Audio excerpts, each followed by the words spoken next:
Hello, dear listeners, and welcome back to another episode of the Spectre Approved podcast, a podcast where two gamers learn the meaning of how to not make friends and alienate people. My name is Adam Forrester, and I'm joined once again by my co-host, Fenris. That's me. Oh, Baldurs Gate. Alright, we're here. We both had an experience with this game. Because it was definitely an adventure. It is an old CRPG. But first off, what is Baldurs Gate, for those that don't know? It's a role-playing game developed by Bioware, published in 1998 by Interplay Entertainment. It's the first game in the Baldurs Gate series and takes place in the Forgotten Realms, a high fantasy campaign setting, using a modified version of Advanced Dungeons & Dragons 2nd edition rules. It was the first game to use the Infinity Engine for its graphics with Interplay, using the engine for other Forgotten Realms licensed games including Icewind Dale and Planescape Torment. The game's story focuses on a player-made character who travels across the Sword Coast alongside a party of companions. The game received very widespread critical acclaim and was credited for revitalizing computer role-playing games. An expansion pack titled Tales of the Sword Coast, as well as a sequel, Baldurs Gate 2 Shadow of Arm, was made. An enhanced version of the Infinity Engine was later created as part of Beamdog's remake, Baldurs Gate Enhanced Edition, which I believe was the one that we both played. The original Baldurs Gate continues to be referenced as a point of inspiration in many modern role-playing games, often cited as one of the best video games ever made. And in 2023, Larian Studios picked up the mantle and released the third installment, Baldurs Gate 3. Which, I'm just gonna say I prefer Baldur's Gate 3 over this one. Right up front. I love it. But you've got... I guess we'll start off with a little bit of history. Do you have any history with Baldur's Gate, Forgotten Realms, or... Well, yeah, D&D. You got a little bit of history with D&D, but... Well, I've never actually played D&D. I've listened to a metric fuck ton of actual play podcasts. I've created characters. I've been invited to a table, but I never went anywhere. But as far as my experience in the Forgotten Realms, it is pretty much only encompassed in Baldur's Gate 3. I've never played Neverwinter Nights or any of those, but I've never read the books, but I plan on it. So, yeah, I have a very minuscule amount of time in the Forgotten Realms. Yep. I am kind of the opposite. So I have little to no knowledge around D&D itself, its rule set, outside of what I've gleaned from yourself and Dalton talking about D&D. So you're very much more the expert in terms of the rule set, probably, than myself. However, with Forgotten Realms, I had a shit ton more history than I remembered having before playing this game. Because the character who appears in this game later on, I have a lot of history with. So I went back and actually looked at what was in the Forgotten Realms series. So I'd played Icewind Dale 2, was my very first CRPG. I hated it because I was 7 and I needed to wait for the characters just swung on their own. Like, I couldn't click the mouse and they'd swing. They just had to swing on their own, and I'd be right next to someone and I'd swing my sword and it would miss, and I'd be like, why am I missing? I'm right next to them. So I bounced off Icewind Dale very, very quickly. Um, I also own Neverwinter Nights, but I've never played it. I've got like the Diamond Big Box Edition at my house, but I've got no way to play it because it's a CD-ROM and I don't have one of those anymore.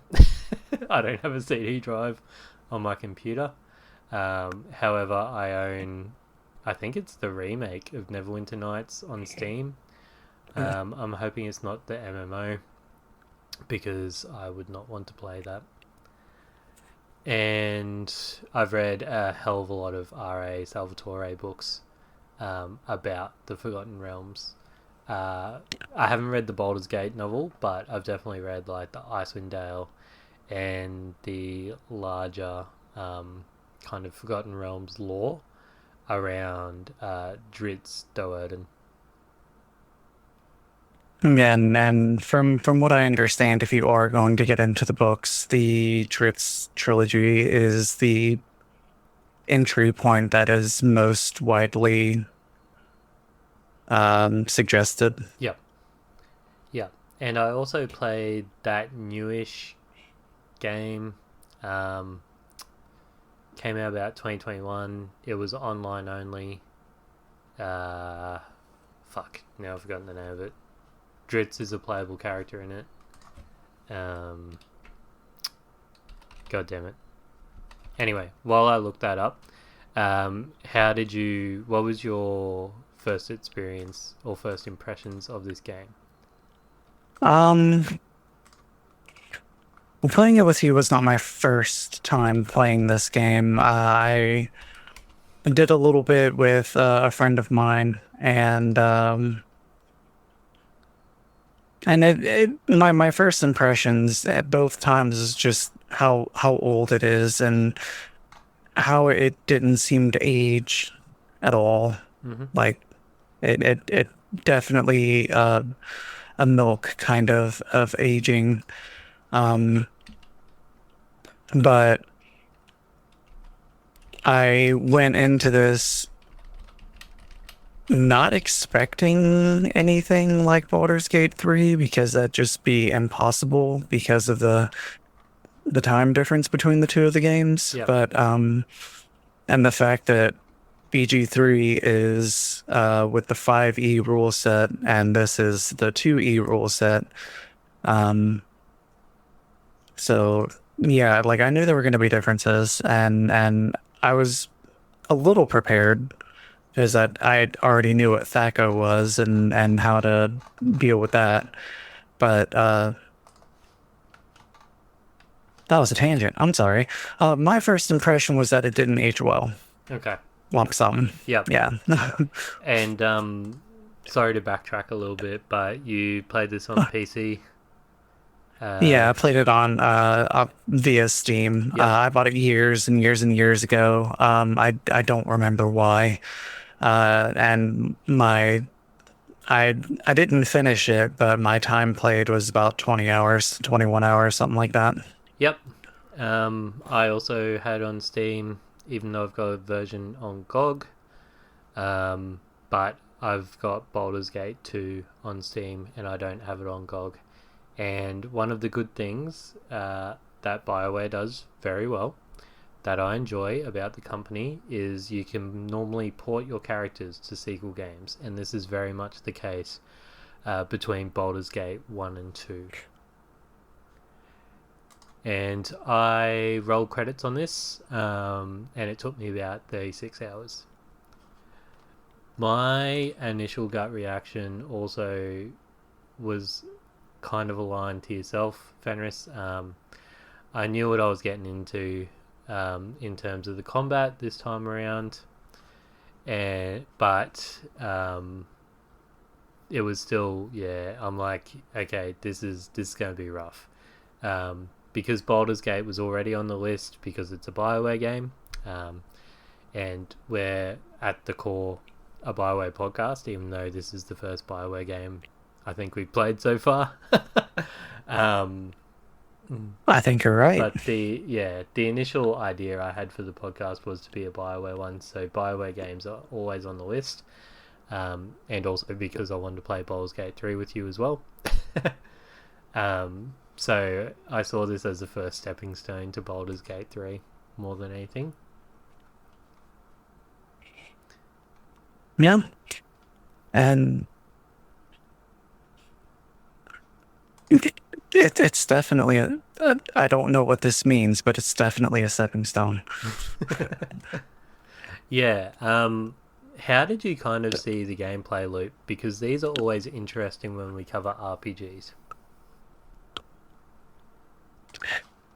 Well, in most of your standard RPGs, there is a loop, but in this one, I think the loop is uh by and large quest given. Um, you start out at point A and you talk to an NPC that you have to talk to, and he's like, "Oh, well, I need you to go do this," or he'll surreptitiously just, you know, slip something in while he's talking to you, and then you have to pick up the pieces and read between the lines and go, okay, well, maybe I have to go here, and then, you know, you go to point B and you do the thing, and then you go and turn in the quest, or that quest leads to another quest, and this game, by and large, was, I don't think it was, the best way that I can phrase it is that it's a choose your own adventure, even though it's not really a choose your own adventure. There's a lot of side content, and if you don't know what you're doing, you're going to miss a lot of it. Yeah. Shit. Sorry, I just had a thought. Two thoughts, actually. That game that I was talking about that I had played previously was Dungeons and Dragons Dark Alliance, which came out in 2021 and was an online only like third person action role playing. It didn't do well, so much so that it's been delisted from digital storefronts. So and they Oh, shut down servers. So that's probably why I had forgotten about it. And I just remembered I've played Baldur's Gate before and not realized it. So I had the double pack on Switch very, very briefly. Played it for about 20 minutes. Decided that Switch was not the way to play this and returned it. Um, that's fair. yeah, That's very on fair. a handheld console, this game was absolute dog shit. Um, I had a much better time control wise with mouse and keyboard. But yeah, I agree with you. Getting back to core gameplay loop of very much it's a questicles.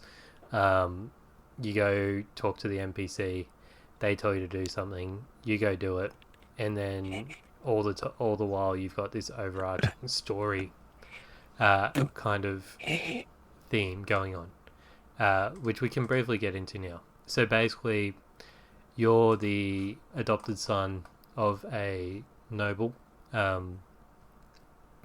and you find out from your adoptive father that you've been hunted basically your whole life. He has been protecting you in your walled kind of city that you've grown up in. You've grown up really sheltered, and he's like, well, no, son, we now have to go. So you can do a variety, and the side quests start even in the first, you're starting town. There's a multitude of things you can do if you go around and talk to the townsfolk there.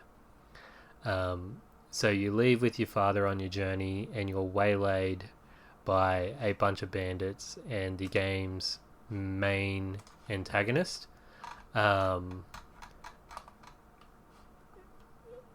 who is called Servok, and your adoptive father is killed, and you basically have to fend for yourself there, and that's where the game really starts. Yep. And maybe it's my brain just being dumb the way that my brain does, but like, I didn't get any of that. Because the only thing I really got out of that was like you run around the beginning area, and then you're trying to figure out what you have to do. Uh, and then at some point you learn that I don't remember what his name is. I've got it written down somewhere. Gorian. Yep. Yeah, you have to talk to him. So then you're running around looking for him, and then it's just bam bam bam like you jump into it. It's like, oh hey, we have to leave, and then you wait till nightfall and you leave, and then shit hits the fan. But I don't remember any of the lore you just dropped. But like I said, that could just be my brain being dumb the way my brain is. Yeah, and like the opening cutscene and stuff doesn't really tell you a lot. No, Because I no. believe it's about Servok's search for you, getting information out of people to track you down. And keep in mind that depending who you talk to, I was attacked 3 times by assassins just in the main town, like in my parents' safe hometown, where I'd lived my entire life. Yeah, I don't know whether you remember back that far, but I was attacked 3 times by assassins in the first town. Yeah, Yeah, I do remember that. And yeah, that tracks for everything you just said yeah. about being hunted. Um, but oh no, I was just gonna say, speaking of the being attacked by assassins, what did you think of the combat? Uh, oh, look, I'm not a fan. I play these type of games on easy normally, because it is reliant on dice rolls for like your hit and damage percentage, and I don't have good luck. So I really struggle to play these types of games on harder difficulty, particularly at the start when you are so underpowered. Yeah, like I said, I know a little bit about how the combat works in 2E, and I know about THAC0, and so like I didn't really pay much attention to the combat. It, Hmm. it was kind of like a set it and forget it kind of thing. I made sure that I had weapons that made the numbers go up, and I had gear that made the numbers go down, and then like the combat was all automated. Yep. At least for me, because I don't. What class did you choose? Because I chose fighter because I wanted it to be as easy as possible because of my lack of knowledge on this rule set. Yep. I chose the triple skill. So I was fighter, thief, mage. Not bad. And we might actually take a step back. You raise a good point with character creation because I forgot it completely. Um, and it's one of the most important things probably in these type of games. What do you think of the character creator overall? Uh, I enjoyed how in depth it was for its time. Hmm. Um, because there's only one system that at least this game uses, and that's where you do a roll and it gives you a number, and the higher the number, the more stat point allocation you can do. So I don't know I don't know the why of it, but I did a lot of rerolls trying to get something in the 90s just so I could have the best stats that I could possibly have out the door. Yep. Um, I spent a lot of time on this, and at points I was honestly overwhelmed. As someone quite new to this level of character creation, particularly because mainly in the spells and the feats section, um, because I had to take up a lot of time reading just what these fucking things did, because I had no experience with them, and I was a little bit unsure about where I wanted my specializations to lie, and I didn't know how flexible the game was with changing something later on once you kind of set yourself down a path. Which is another reason why I chose the triple class, because I wanted as much flexibility as possible. If something wasn't working for me, I wanted to be able to change it, I guess, change spec without having to restart a game. Because I didn't know That's how fair. punishing the game was, being an older game, in terms of would it just make you restart the game if you fucked up a character roll. Maybe, but I mean, I played it on story mode, which is the easiest mode that you can play it on, Yep. and but I mean, Yeah. I didn't have. I don't think I had any issues with like any boss fights or anything. I feel like I was uh relatively leveled for everything. And plus I was a fighter, so I was tanky and healthy, and Yep.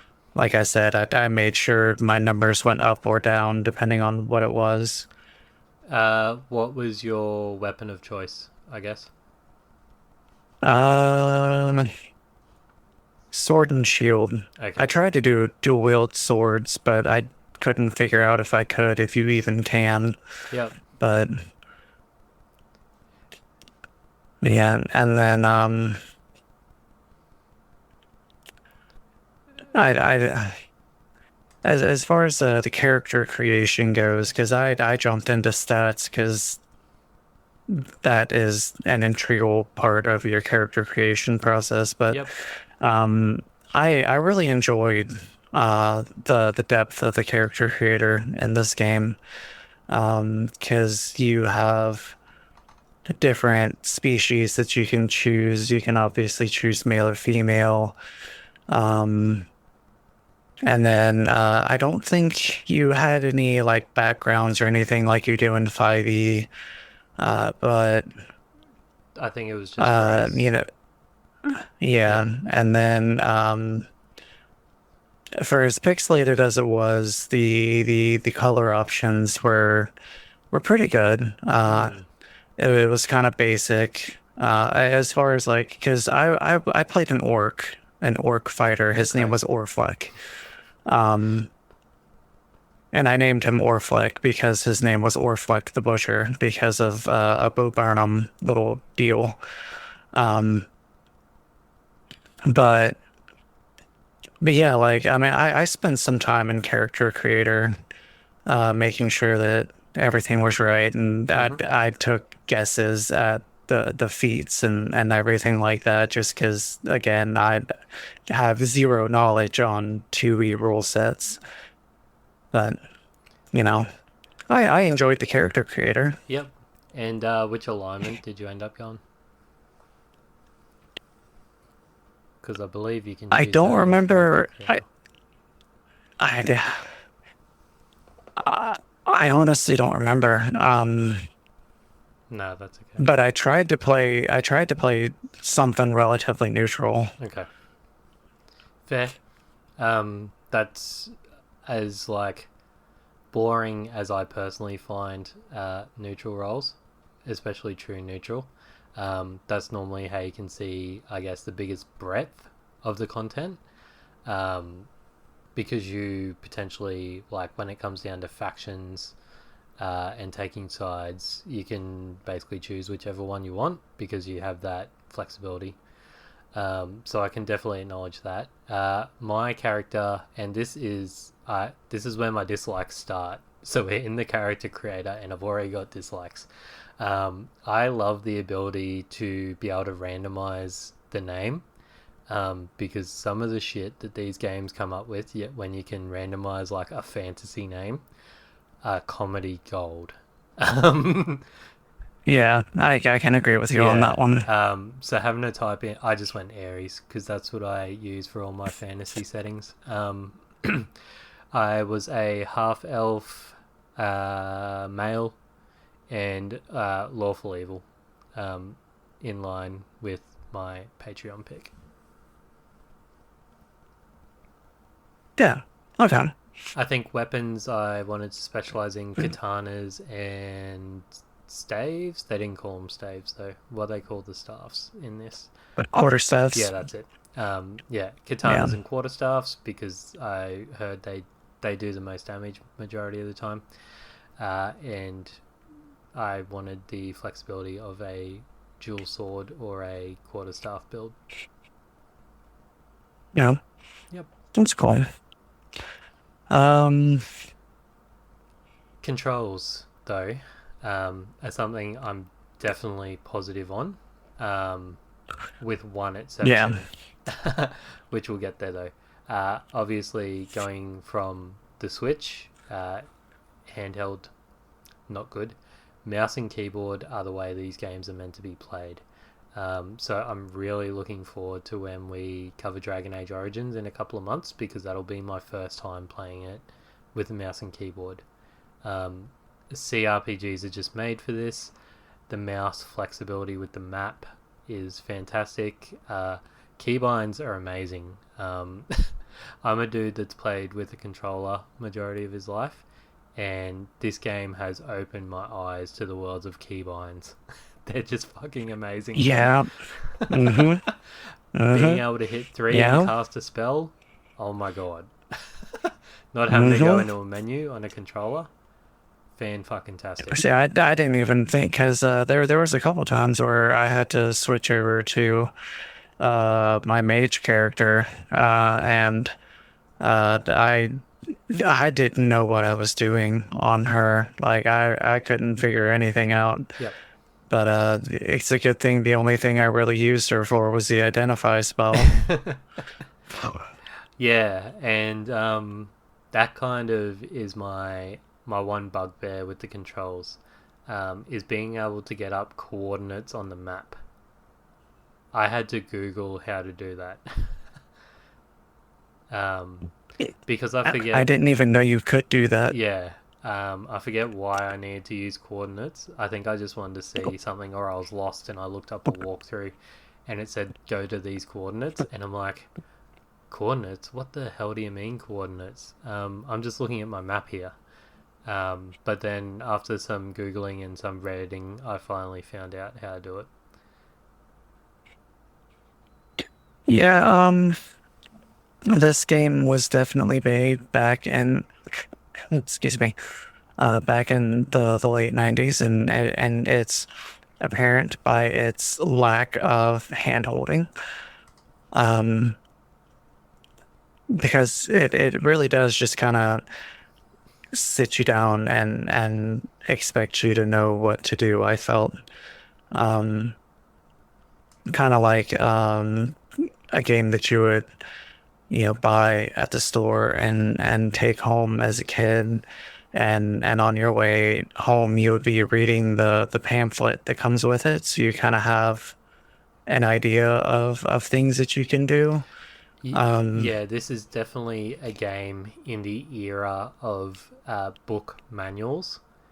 I have a feeling if you bought this in its big box edition back in the day, it probably came with a rule set in the manual. I feel like this is the type of game that would have done that. Probably. And it is also uh, in the era of I don't care what you do, I don't care where you go, but you will talk to everybody. Yeah, yeah, yeah. Um, So, yeah, and honestly, it really shouldn't because I grew up with games like that. But that is an issue for me because I'm at that stage in my life where I just want to play the game. Like I don't want to have to talk to everybody. yep, Which I say that and I'm sticking my foot in my mouth because the Dark Souls games are exactly that. But Elden Ring is a lot of fun, but we're not there. yep, Um, but that's really the only issue that I had as far as you know gameplay goes. Uh, I feel like for the way I played the game, I feel like it did respect my time because I gotta be honest, I didn't do any of the side content. There was a bunch of like sub rules and stuff that I didn't know about until like after I finished my playthrough. yeah. Like there's a whole reputation system that I had no clue about. Well, Um, you worked it out pretty quick once it happened. oh But yeah, we'll get to that in absolutely, story, yeah, I guess. yeah. Um, and as you said, I feel like the accessibility options and quality of life stuff, as far as like keybinds and all that stuff, like it's good. Yep. Um, I feel like it had a pretty adequate save system there Mm, because this game, for as old as it is, there are no save ports or not ports, points. yep.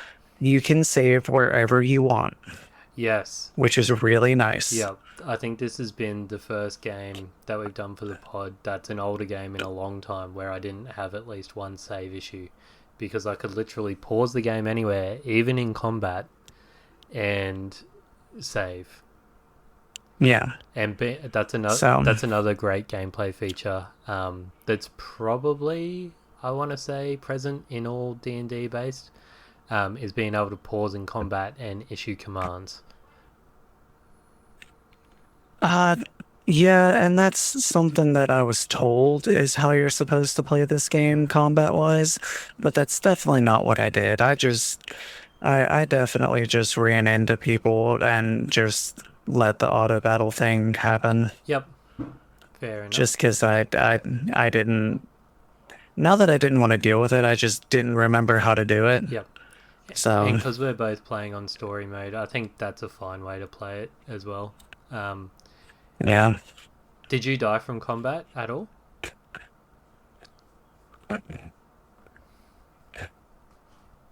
I think maybe once.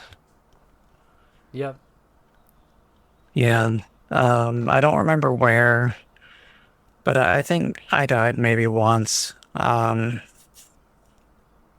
So, but like I said, it's been a minute since I've played this, so Yeah. I honestly don't remember. I died in the mines.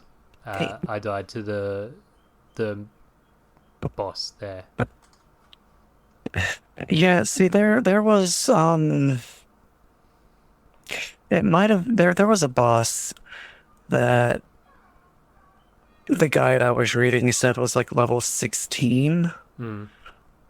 And I was like, "Oh, well, I'm over here at like level 5 and I haven't had any issues yet, but like Yep. I'm coming up on this boss fight and I mean I don't think I had any issues with combat, especially boss fights.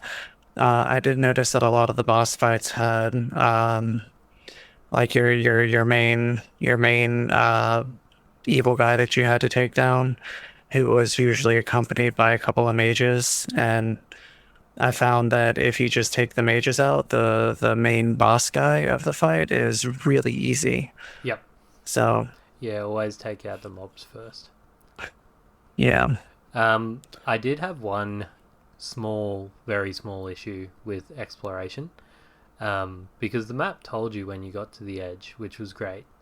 Um, something I'm used to, and it's probably more in strategy and RTS games, is being able to click on the map itself and have your characters go there. And you couldn't do that in this game. You need to move the screen. Wait, what? So That's the only way that I moved around the map. maybe I was doing it wrong. Did you need? So Yeah, I tried clicking on the fog of yeah. war, and my characters wouldn't go there on the actual map. I Oh, needed to move the okay, screen. okay. You're talking about with the fog of Yeah, war. yeah, Okay. Yeah, because like I was AFKing while my characters were walking from one side of the screen to another. Because I would just zoom the map out and then click on where I wanted to go, and then I would uh, zoom the map back in, and then I would click, and then my characters would walk from one side of the screen to another. yeah, But yeah, going through Fog of War, no, you have to uncover that. There's no way that you can click into the Fog of War yeah. to uncover that. And I thought that was kind of annoying too because It's a I'm big sitting map. here moving. Yeah, it's a really big map, and I was getting really annoyed because I'm one of those people that likes to uncover the entire map, so that's what I was doing. So I was just running around in a giant circle, moving inward, um, moving like an inch at a time because I couldn't go any further than that. Yeah. And that was just very annoying. But Uh, did you have any bugs?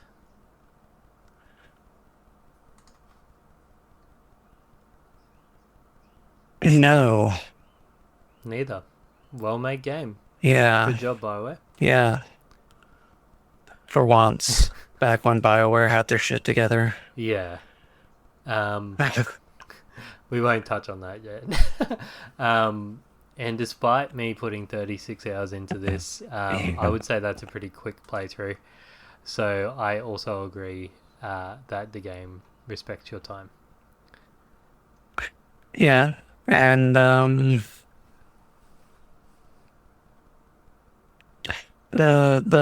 I actually did notice a lot of the music in this one, notably the battle track. There was a lot of bass and it was not really orchestral, but it was definitely like folky. Mm-hmm. Um, I enjoyed the music of this game. Like I wouldn't say that I would add it to any playlists of mine, but the music was definitely there, and I definitely noticed it. Yeah, I very much agree in the fact that, yeah, I found it middling. Um, it fits a CRPG. It's well done. Well, the composition is good. But I wouldn't be put in it. I wouldn't go out of my way to listen to it outside of playing the game. Yeah, And the and what? rolling in. Oh, sorry. Oh, Oh, I was just gonna say like as far as like sounds and noises go, like yep. um the the very active sounds. Um, I feel like they were immersive while also being repetitive. Yeah. Being a game of 1998, they didn't have, the technology that they do today to um, change things up, which, is fine. Um, and there wasn't really any voice acting outside of the narrator. And Yeah. I Yeah. Because I mean, the majority of the voice acting in this game was like little one-line quips Mm. from your party members, and then of course your action noises and battle grunts. Um, but for the most part, the majority of the voice acting was done by the narrator, Yep. and I feel like he did a really good job. Yes, I kind of agree. I like to term it hilariously mediocre, um, because it was the typical like high fantasy kind of thing. Yeah, I had a feeling you were going to do that because, yeah, I mean, if you think of any kind of intro narration to like Dragonheart or anything like that, all of the words are spoken with such bravado, and Oh shit! It was I can't. Kevin Michael Richardson, Oh um, wow. who's been in quite a bit. Oh wait, I knew that because, and I'm not sure if you put this together or not. Let me double check on this to make sure that I I'm about to give you some thought it sounded like lore. Gantu from Lilo and Stitch. Yeah, so Kevin Michael Richardson, he is he's the narrator, but he is also the main antagonist of Yeah, this game. yeah. I picked that up. I just couldn't. I knew they were the same actor. I just didn't know who the actor was. Yeah. But yeah, he did And good then job. let's see, I'm going through his stuff right now. But yeah, and just an FYI for you, when we get to Baldur's Gate 3, uh, it changed. The voice actor changes. Ah, shit. He was Dr. Hibbert in The Simpsons. Yeah, Okay. And Jerome in Family Guy. Yeah, see, there's heaps that I've seen him in. yeah, he's a huge voice actor, and he does a really good job. And that's partly why I said I thought he did a really good job because it is Kevin Kevin Michael Richardson. But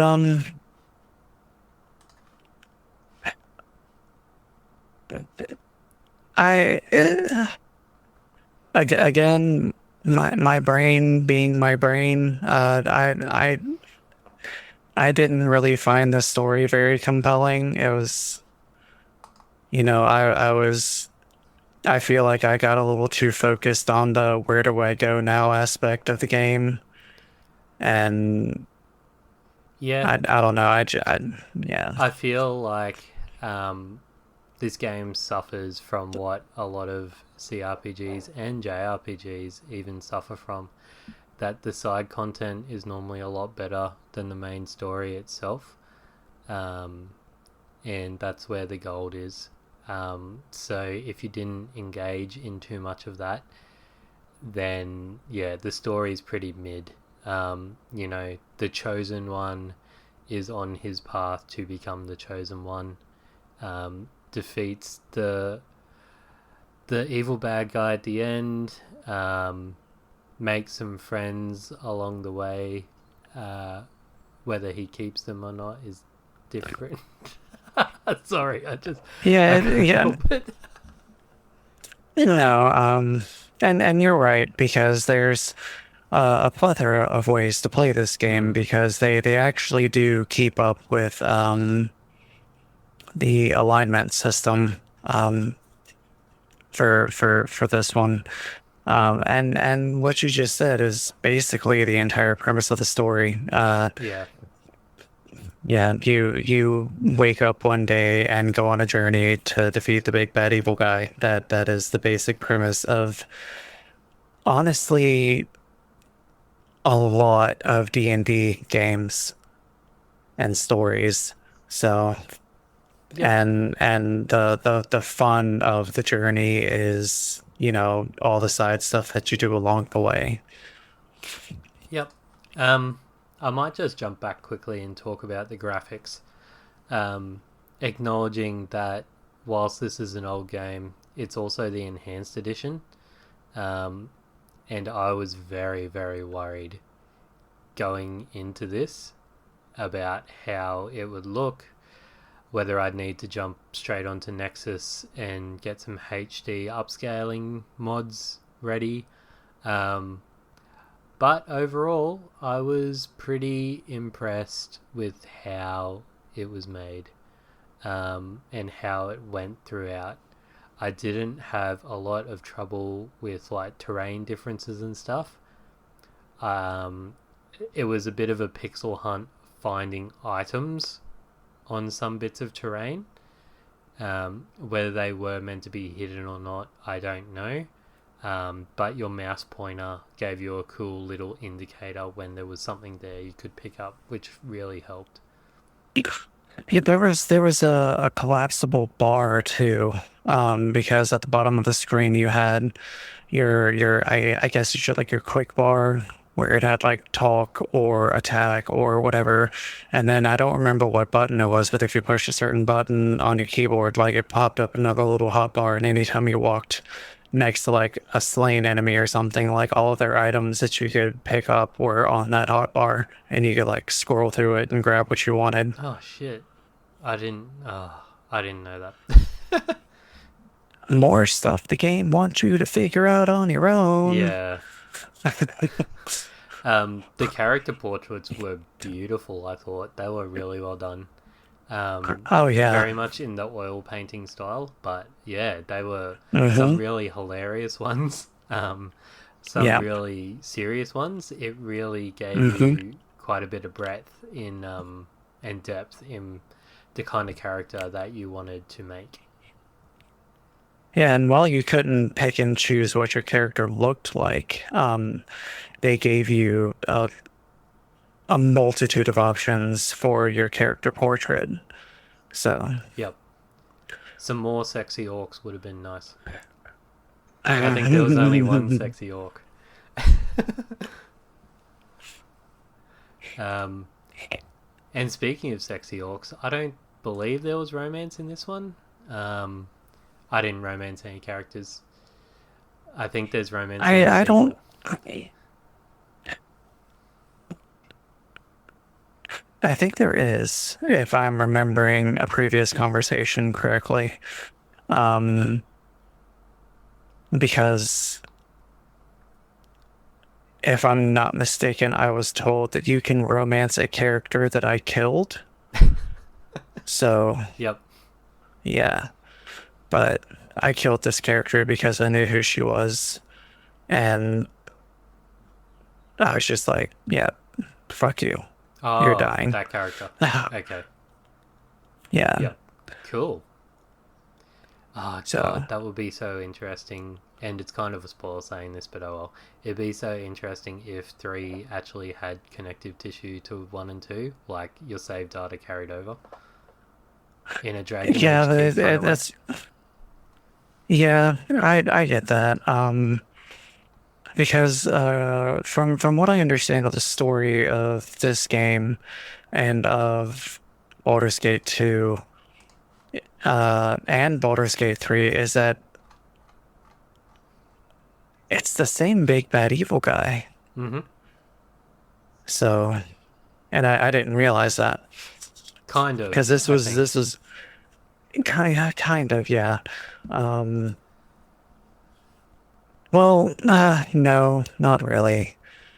No, no, no, I'm wrong. The big bad evil guy of Baldur's Gate 3 is not the same one Oh, from this game. okay. So yeah, surprise. Uh, anyway, um, Characters. Any standouts?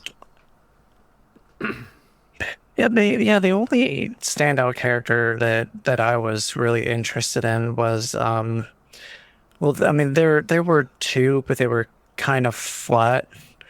Um, And then there was the one character that I think I probably interacted with the most, and that was a wild sorcerer. I don't remember what her name was, but she was an interesting character. Nira. Okay. Yeah. You come across her fighting against some Thayans, some red wizards of Thay, Mm-hmm. and you save her, and then you can go do her side content. But from what I understand of the little bit of backstory I got from just talking to her, it she seemed like she was a pretty cool character. What about I'm you? guessing she was more good aligned, because I don't remember her at all, if I'm being honest. I really liked Edwin. So you meet Edwin in chapter 2. Um, he's an evil mage. Um, and you meet him, yeah, in the Nashkel mines.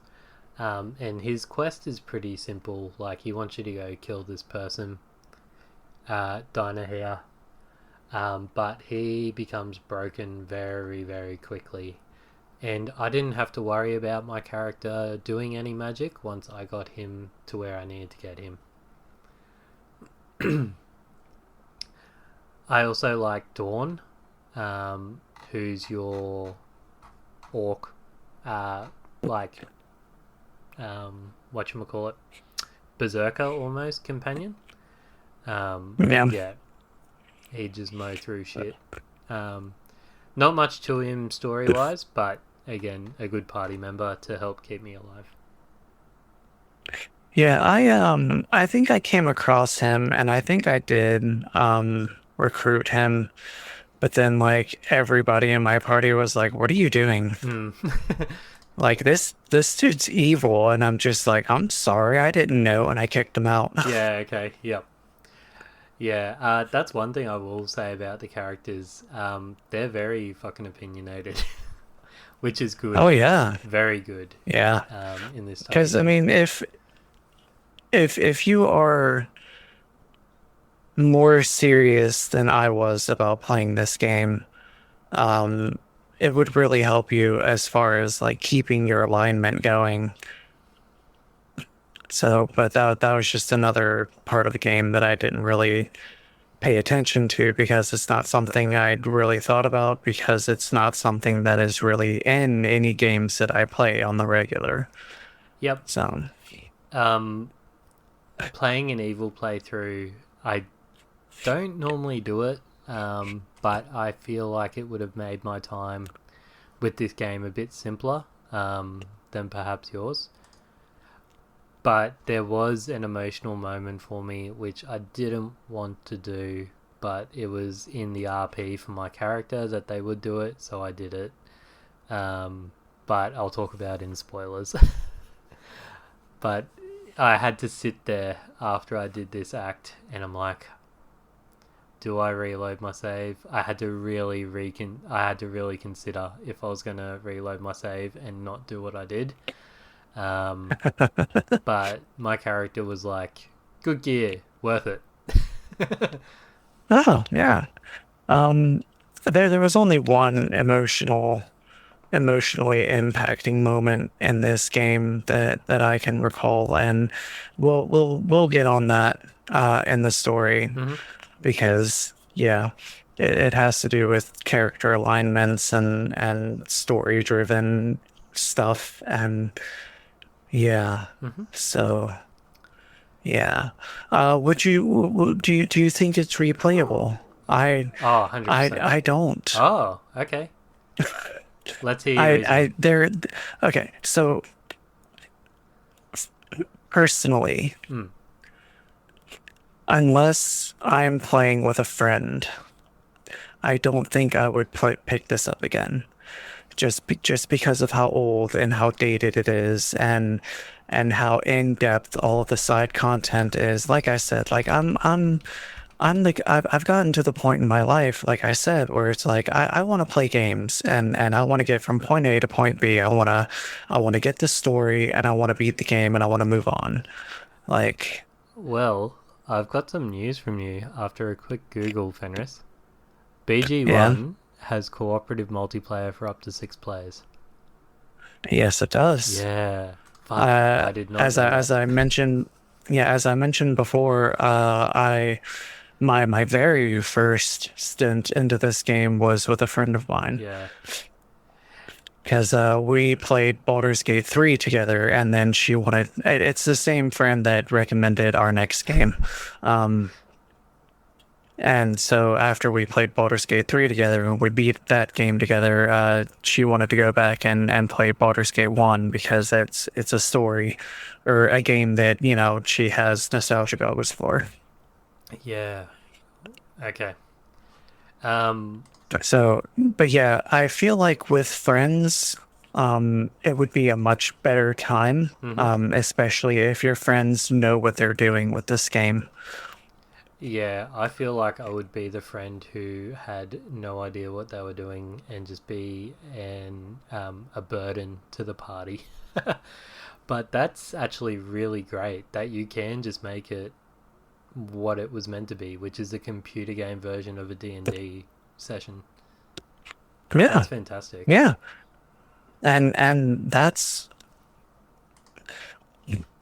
I I really enjoy and you'll see it a lot in Baldur's Gate 3 that while they had to change a lot of the rules, or not a lot of the rules, but they had to change a lot of things in that game, and they had to cut out a lot of content from the tabletop. Um, it really is just like playing 5e. And after I played Baldur's Gate 3, like I wanted to jump into oh shit, what is that game? Divinity Ah, yep. Sin or Yeah, whatever it Divinity Original is. Sin. Yeah, yeah, Divinity Original Sin, and then get into Original Sin 2. Mm-hmm. I wanted to jump into Solasta and Yep. Neverwinter and all those games because like I for as little time as I've spent never playing the tabletop game, I love D&D so much.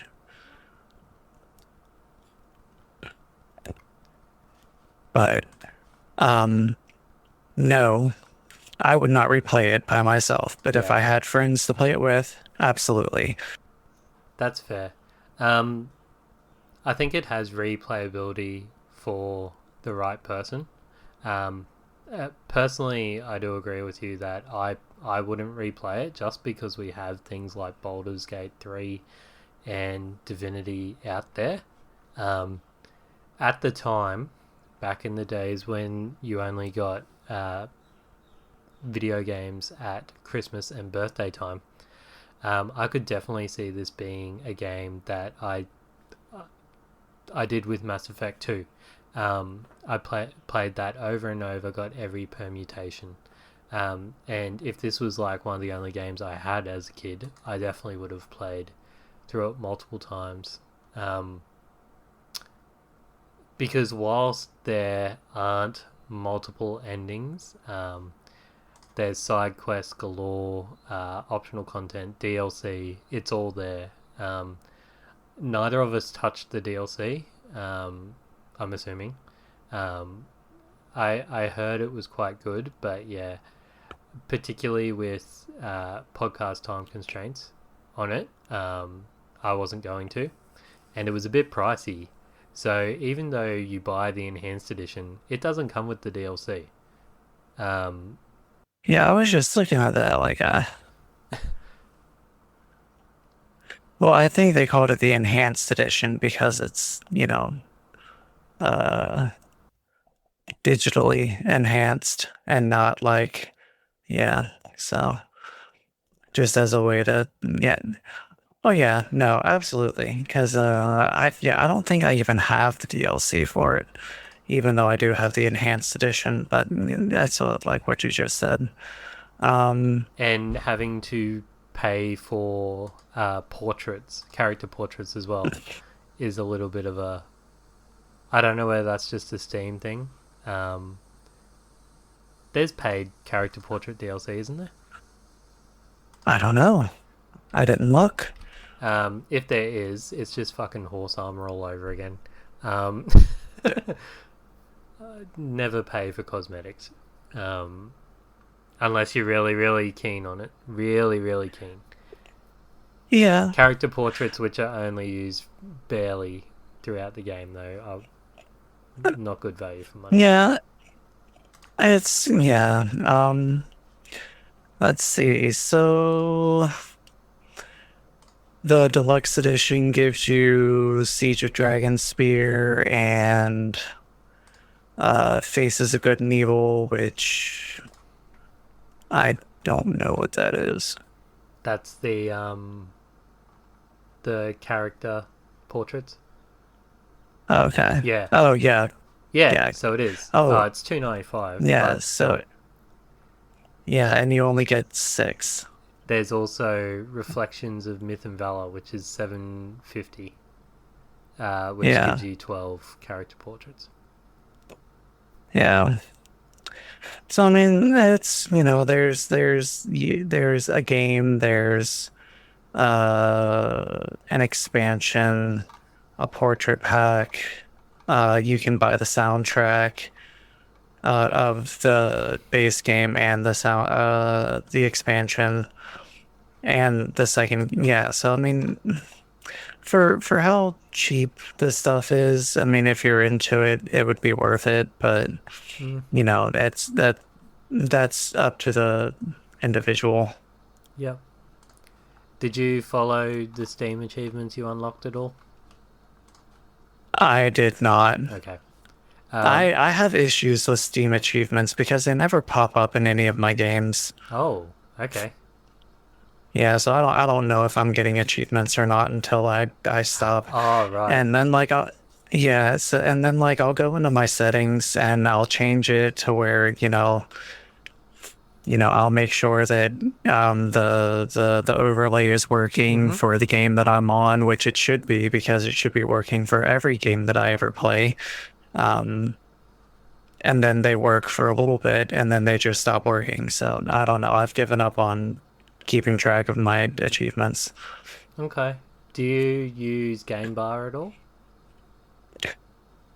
Uh, I don't know what that is. Try pressing Windows G on your keyboard. Oh, that. Yeah. Um, yeah. Okay. What is this? What am I looking at? So that is like the manager that I use for screenshots and achievements and all that.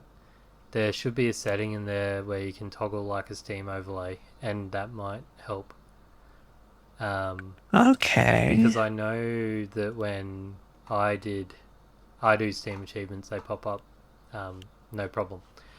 But all I wanted to talk about with achievements was there's 129 in total, which is a lot. Oh, yeah. Obviously, So many achievements. half kind of swing the way for a good playthrough, half swing the way for an evil playthrough. And it's also got the Dragon Spear achievements in it. I tried to do as much as I could, and I still only ended up with 57% of achievements completed. Oh, jeez. Hold on, let me look real quick because I honestly don't know how many achievements I got for this game. But let's see. Where are you? There's basically 2 achievements for the major story plots and a lot of the major like side quests. I'm sitting on 9%. Okay. 11 out of 129. You didn't finish the game though, so But that's I almost did.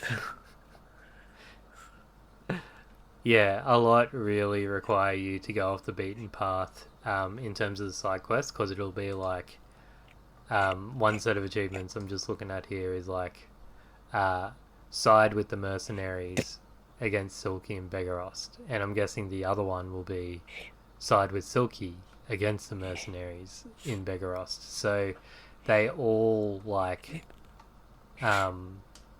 they really half will play to your good alignment playthroughs and half will play through to your bad alignment playthroughs, which again just Yep. reinforces the need for replayability if this is your thing.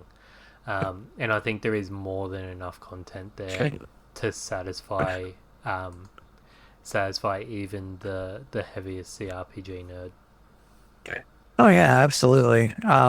There's a funny achievement that I'm looking at. It says finish the game with a full party of dead allies. Oh, okay. I don't know how you do Yeah, that. so you can Mass Effect 2 Suicide Mission that. Ah, okay. Ah, right, yeah. Oh, I don't think I could beat the final boss solo. Even on story, like far out, that'd be rough. Um, oh, good luck to whoever got it. To whoever got that. Well, 0.9% of, or, hold on, no, 0.8% of people have gotten that. Okay.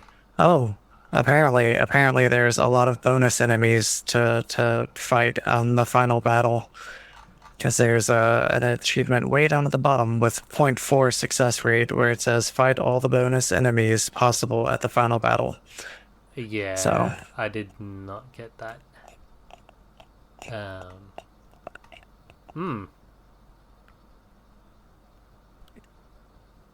Yeah, there's a lot of under 1% um, achievements, which is very odd. yeah, But that's just Steam as well. I know this was given away free on GOG more than once. So I dare say a lot of people would have picked it up there. probably. I think I got Baldur's Gate 2 as a freebie on Epic. Oh, yeah, of course. Yeah, I'd probably have it on Epic too. Um, but while I'm checking that, do you have any final thoughts, any frustrations? Do we want to talk about your big frustration now?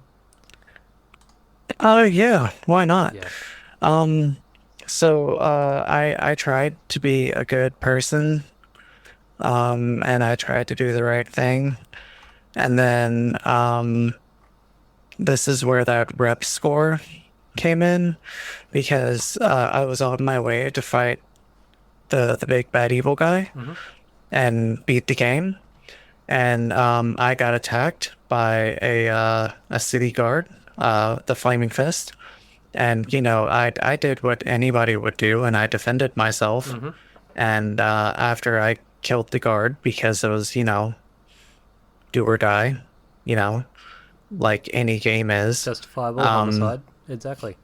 yeah. My entire party left. Yeah. Your reps, Everybody left. your rep score must Yeah, have my been really low prior to that, because it I, had to have I been. think that just would have had to have been the straw that broke the camel's back. Um, had you had any other nefarious actions? I guess throughout, like, I don't think so. I mean, like I got caught like stealing stuff once, but like yeah, that was pretty much it.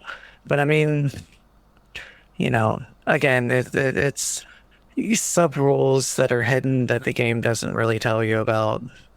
And I was talking to my friend about it, and she was like, "Oh, well, did you do any of your side story?" And I'm like, "No, I mainlined the story." hmm. You know, so and I get it. That is kind of a thing in BG3, Yeah, where it's not really like a rep score, but depending on the choices that you make, you will get pluses and minuses for everyone in your party, whether or not they like you or not. So, yep. it's kind of the same thing. My first playthrough of Dragon Age Origins, Sten left me, and I still have no idea why.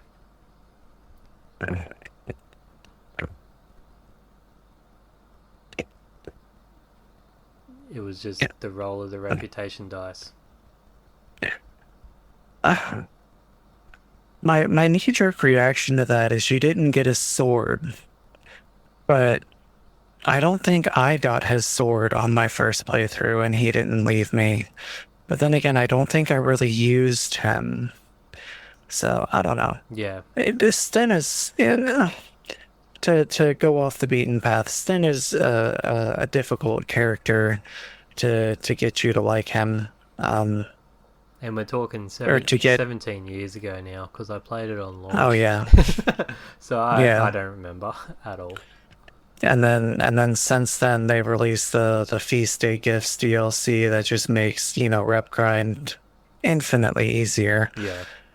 But, that's neither here nor there. No. Before we jump into ratings, however, because I don't have any real bugbears that I want to talk about right now, we've got some correspondence.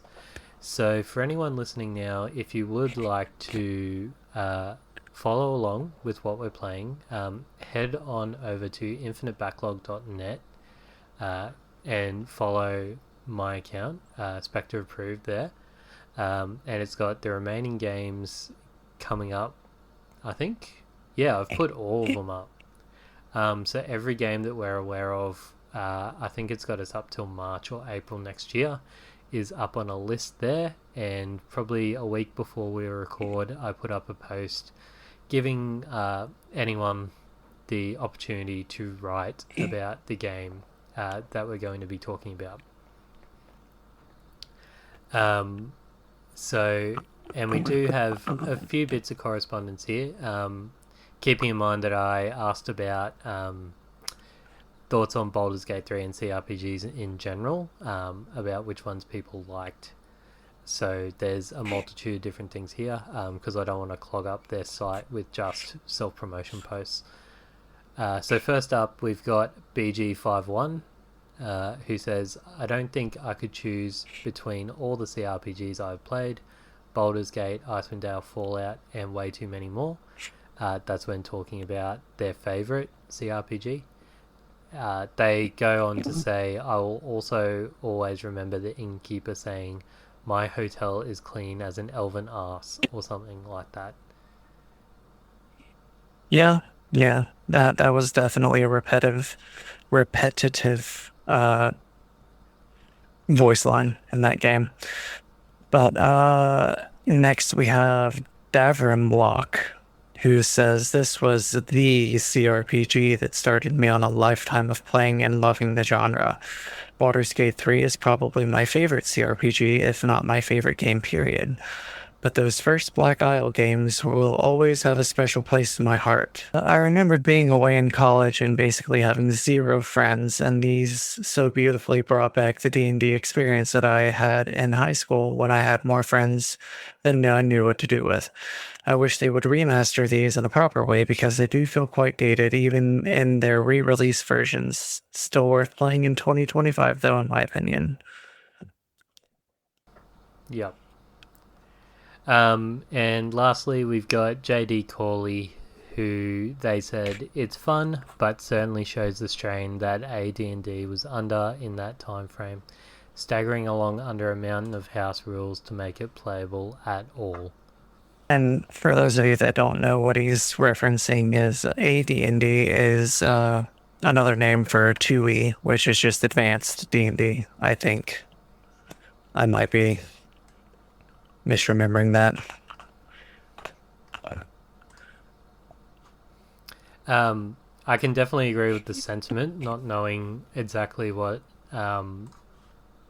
he's talking about, because there were times when I'm like, what is this bullshit? Definitely throughout the game. Okay, so the original edition of Dungeons and Dragons was just Dungeons and Dragons.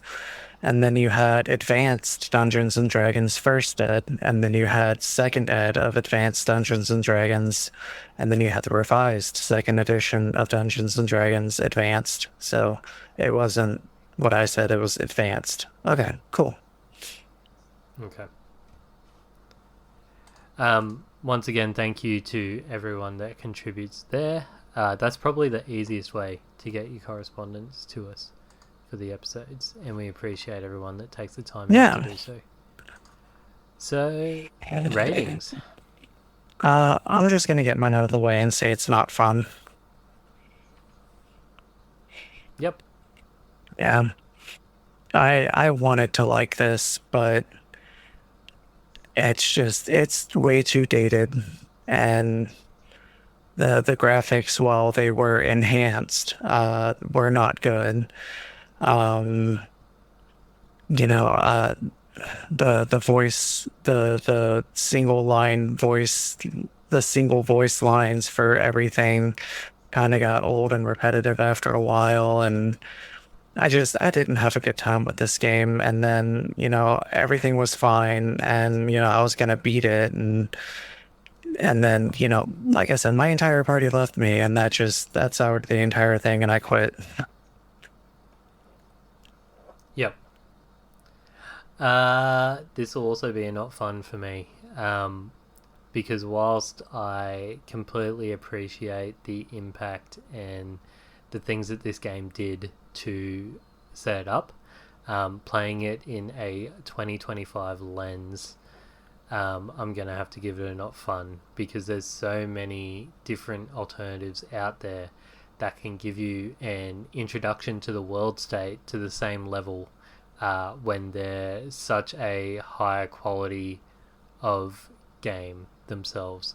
Like realistically, you can easily start off with Baldur's Gate 3 being your D&D journey, and I think it was for a lot of mainstream non D&D players in the Yeah. gaming community.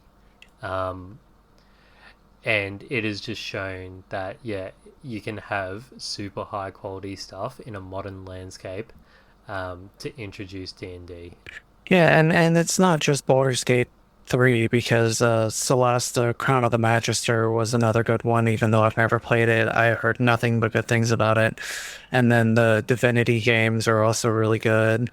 There's the Pathfinder, the games that Mm-hmm. are also really good, but those are also 5e rule or 3.5e rule sets.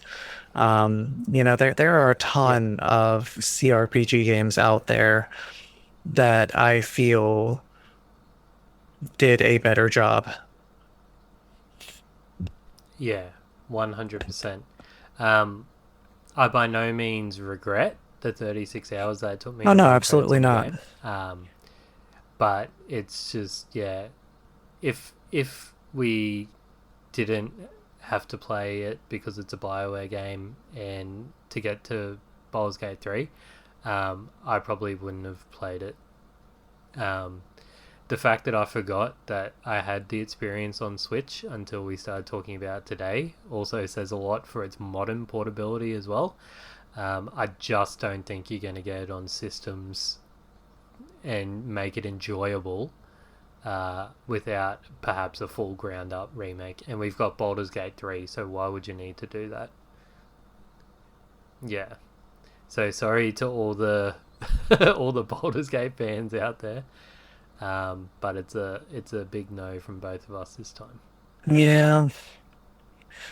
Anyway, let's get on to house cleaning because the way we played the game, I feel like we're gonna run through this story pretty quickly.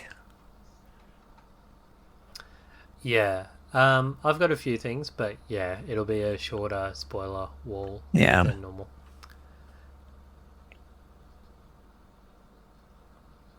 So thank you once again to everyone that listens to us, and for putting in your correspondence. Like I said, you can find and follow the show uh, coming up to on Infinite Backlog under Spectre Approved. We also have a Patreon if you'd like to support the show monetarily to help us keep the lights on or even play some of those more expensive games. Head on over to patreon.com/Spectre Approved. So, being a patron, there's only one tier, sits about the $3.50 US, $5 Australia, and in that tier, you get earlier episodes and also the opportunity to pick games for the show, and if you have availability, come on the show and talk about those games and why you picked them with us. You can also head on over to the Discord. That's probably the easiest way to reach Fenris or myself, and that's bit.ly/TSMP Discord. We fall under the Steam Machine Podcast Network with a bunch of different podcasts that all do different things and a lovely bunch of It's a really people. great group of people that we have there. And to corral all of us is our Discord leader, Dalton Suter. If you enjoyed the music at the intro and outro of our episode, you can find all of his music stuff at nowthenightmare.bandcamp.com. It's really good music. He does a lot of electronic stuff, and I personally have bought a good majority of the albums that he has on his Bandcamp because I believe in what he does, and I feel like his music is very special. If you want, you can also go and listen to some of the covers that he does and some of his guitar stuff on YouTube, where he is, I believe it's Dalton Suter. Um, Mhm. yeah, go chuck him a like and a follow, and yeah. But I'm Fen. My name is Fenris Wolfsbane. That's my online moniker, and you can find me anywhere with that name: Discord, Steam, Epic, EA, GOG, Final Fantasy XIV on Gilgamesh, although not so much lately anymore. So yeah, come say hi. Also, on Infinite Backlog, you can find me at BD Jensen 90. So I thought it was Fenris there as well, but I don't know how to change it. You can't at the moment. It used to be that you had to do an admin request, but because they've got so much going on maintaining the site, they were getting swamped by admin requests. So they've just said no one's changing their name for the moment. When they roll out the 2.0 for Infinite Backlog, everybody will be able to change Okay. their names. Okay. Definitely. And you mean to tell me that Fenris isn't on the No, birth no. certificate? I grew up in the era where, sharing your information online is scary. So I've just kind of, Yeah, there's only a few people online that actually know what my real name is. So, yeah. Um, I'm Adam. You can find me pretty much everywhere under the podcast Spectre Approved, X, Blue Sky, Instagram, and Infinite Backlog. Steam, I go under Dark Aries, but I barely ever use that as a social platform. And Discord, I am Adam slash Spectre Approved. If everyone could be so kind, though, wherever you listen to your podcasts, please give us a rating, a share, and submit questions for the next episode. Our next game was given to us early on by non-patrons, so we let it slide. But Emmy put forward yeah, if she's not alright with me using her name, I'll just that's edit it that's out. fine. Um, Also an online alright, moniker. cool. Yeah, oh, sweet. So Xenogears is our next game, which we both played quite a bit of it. And again, we have thoughts, but you'll have to wait till next fortnight for that. Yeah.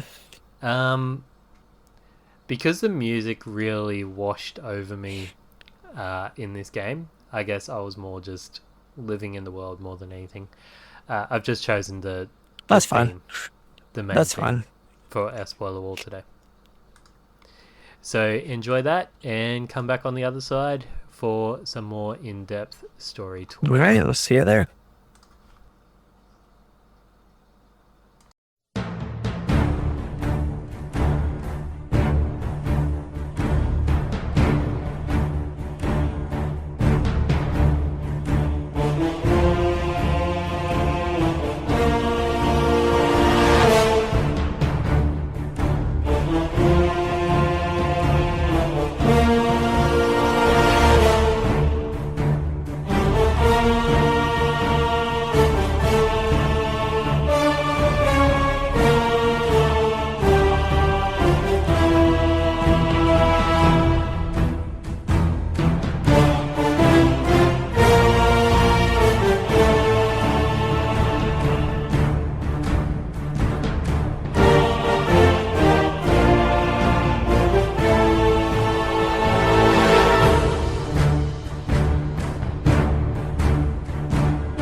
Welcome back, everyone, on the other side of our music wall being the main theme for Baldur's Gate 1.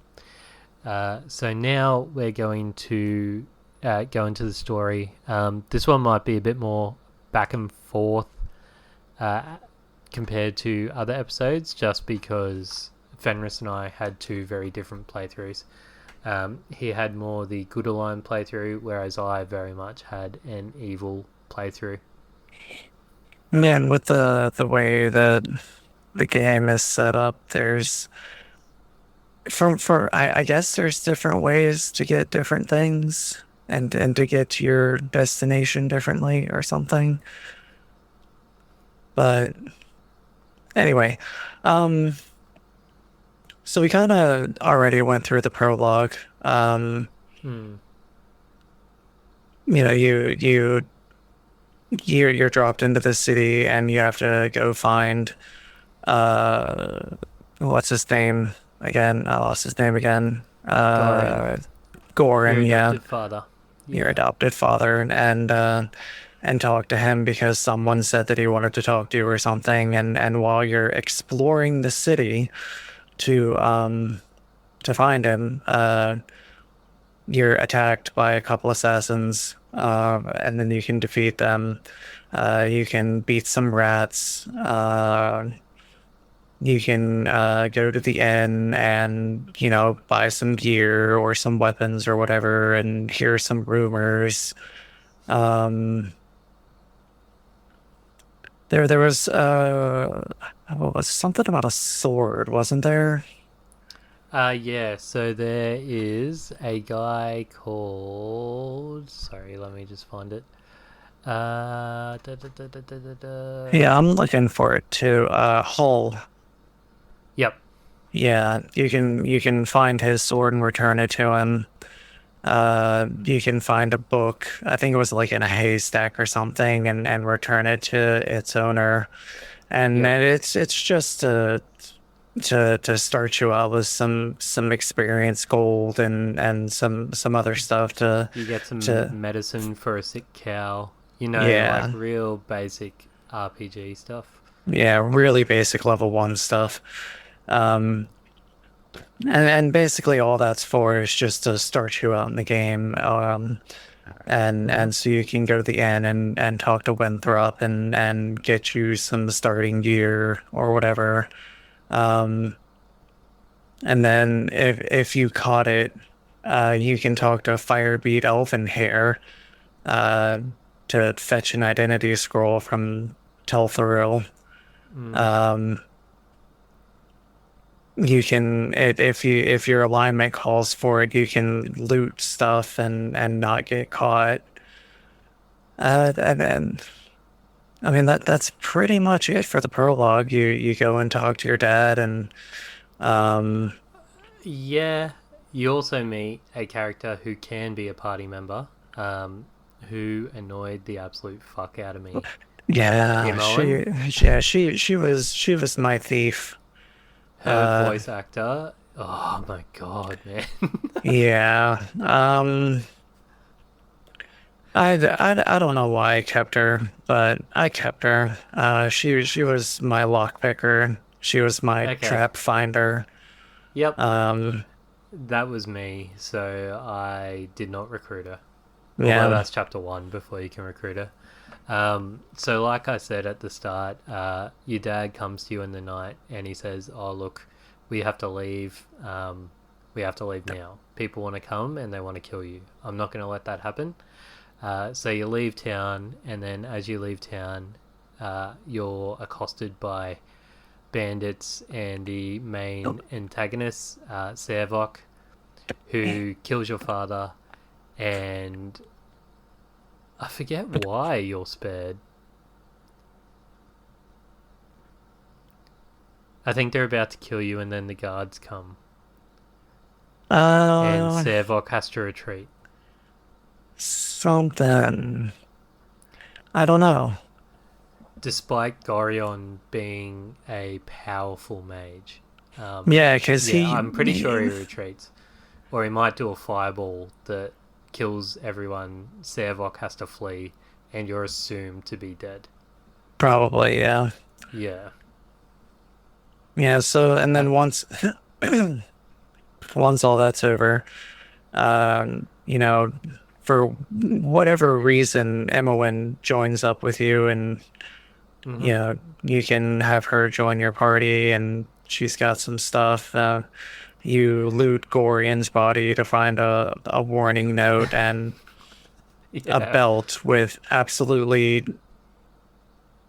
no uh, uh, description available. It's just a belt.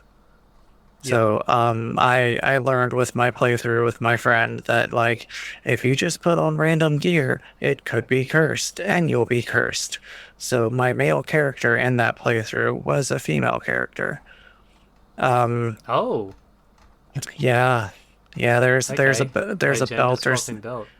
yeah, you can get a belt in the beginning of the game that swaps your gender. It's like a Oh. minor curse, but it's not really game breaking or anything. So I think I gave Emmeline that belt because this was way before I learned how to use the identify spell. Which yeah, um, Yep. but yeah, and then you go into the East Wilderness and you meet Czar and Montaron. Yep. You can recruit them or strip them of gear, whatever you want to do, however your alignment goes. They were my Um, first two party members yeah, because they're evil aligned. Yeah. got it. Um, and then you make your way, I think it's north to the Friendly Armen. Mm-hmm. And when you get there, you're ambushed at the gate by a guy named Tarnish. He'll stop you on the stairs before you get into the, I guess it's the end. I don't know. Yeah. He opens with a spell and you can just kill him. We played I it on one shotted story. him on story. Yeah. Yeah. Um, so when you're inside, you can meet a bunch of people. The ones that you're there to meet are Jahira and Kaled, who were Mm-hmm. my first recruits after Imoen. Um, and they want to go to a place called Nashkel. So I immediately just dropped what I was doing and went to Nashkel. Yep. I didn't really talk Because to anybody. there's an iron shortage there, Yeah, which will have a big impact on just trade commodities around and cause just instability in the kingdom. yeah. So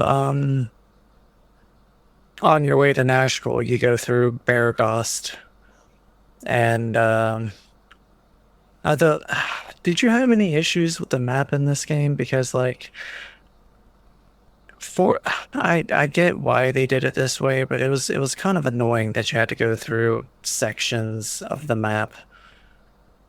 But Okay. Yeah. Do you mean in terms of being able to get where you need to go for quests?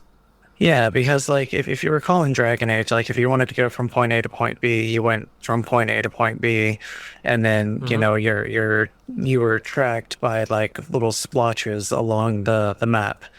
And then Yeah, yeah. if you happen to get into combat, like you would just go into combat. But with this, like you had to go through like the wilderness. I don't know. It was annoying to me, but it was part of the game. But anyway, Yep. while in Baragost, you can meet Nira, who is my next recruit. Mm-hmm. She is fleeing from some Red Wizard Thayans, um, and I recruited her after I killed them. Um, I So have, I also picked up a party member in yeah, Veragast, or uh-huh. just north of Veragast. Viconia. She's a cleric. She was being hunted by the Flaming Fist. Yeah, I killed her. Okay, fair. Yeah. just like I said, I knew who she was and I know what happens. So I was like, yeah, you're dead. Oh, Yeah. okay. I thought you were talking about Jahira. No. So do we? You can. All right. You might fill me in offline maybe because I don't want to spoil further games for people. Yeah. Cool. Yeah. Yeah, I saved her. She was a party member for a little bit, but she also ended up leaving, dead. Oh, um, yeah. I found some pretty good loot in Baragost. Yeah. I had some really good. I found some really good boots of stealth. There's a fella called Zerlong who you meet. He gets you to retrieve the boots for a quest. However, being evil, I just refused to return them to him, and I got to keep him. Oh, And I found nice. a really good short sword for Purdue. This one you have to return, but I then killed him and got extra EXP and got to keep the sword. Yeah, see, like, and this is something that I failed to understand about this game because, like, if we fought and I killed you, like, I kept everything Yep. because, like, I didn't know if anything was needed for a quest or anything. Like, so if you were dead on the ground and your stuff was up for the taking, like, I took it. So, Yeah. but, Fair. yeah. Um, so where am I at? I think we head to the mines next.